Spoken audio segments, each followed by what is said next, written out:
Hi అండి, అందరికీ నమస్తే. నేను మీ Lakshmishri. Welcome back to our channel Lions world. ఇవాళ వీడియోలో ఏంటి అంటే డోక్లా ప్రిపేర్ చేయబోతున్నాను. ఈ డోక్లా గుజరాతీ వాళ్ళకు చాలా ఫేవరెట్ రెసిపీ. సో మనం లేట్ చేయకుండా డోక్లా ఎలా ప్రిపేర్ చేసేయాలో చూసేద్దాం. ముందుగా ఒక బౌల్లో 250 గ్రామ్స్ శనగపిండి తీసుకోవాలి.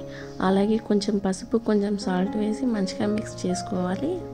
మంచిగా మిక్స్ చేసుకున్న తర్వాత ఒక స్పూన్ వరకు షుగర్ అయితే యాడ్ చేసుకోవాలి.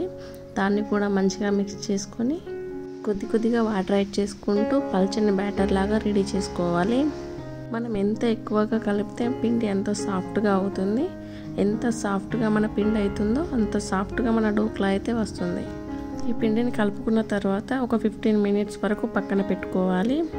15 మినిట్స్ పక్కన పెట్టుకున్న తర్వాత మనం స్టీమ్ చేసే ముందు ఒక స్పూన్ బేకింగ్ పౌడర్, కొంచెం సోడా వేసుకొని మంచిగా కలుపుకొని స్టీమ్ చేసుకోవాలి.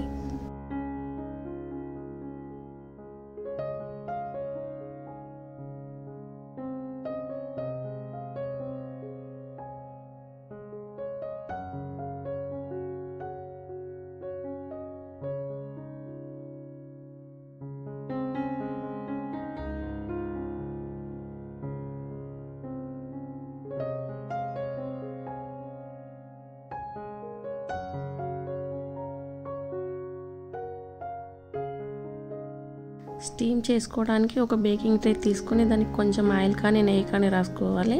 మనం ఏదైతే కలుపుకున్న పిండిని అందులో వేసేసి ఒక పెద్ద బౌల్లో వాటర్ బాయిల్ చేసుకోవాలి. బాయిల్ చేసుకున్న వాటిలో ఈ స్టీమ్ చేయడానికి రెడీ చేసుకున్న గిన్నెని అయితే పెట్టుకొని మూత పెట్టుకోవాలి. ఈ డోక్లాని మనం 30 to 40 మినిట్స్ వరకు స్టీమ్ చేసుకోవాలి. అలా అయితేనే పర్ఫెక్ట్గా ఉడుకుతుంది. ఉడికిందా లేదా అని టెస్ట్ చేయడానికి మనం టూత్పిక్తో చెక్ చేస్తే సరిపోతుంది. ఆ డోక్లా ఉడికేలోపు మనం దానిపైన వేయడానికి ప్రిపరేషన్ చేసుకుందాము. ఆ పోపు కోసం ఒక చిన్న గిన్నె పెట్టుకొని ఆయిల్ వేసుకొని వేడైన తర్వాత ఆవాలు వేసుకోవాలి 2 స్పూన్స్ వరకు. ఈ రెసిపీ కోసం మనం ఆవాలు ఎక్కువగానే వాడాలి. అలాగే కొంచెం పచ్చిమిర్చి, కొంచెం కరివేపాకు, కొంచెం కొత్తిమీర, కొంచెం సాల్ట్ వేసుకొని అవన్నీ వేగిన తర్వాత కొంచెం వాటర్ యాడ్ చేసుకొని అది మరిగే వరకు ఉంచుకొని పక్కన పెట్టుకోవాలి.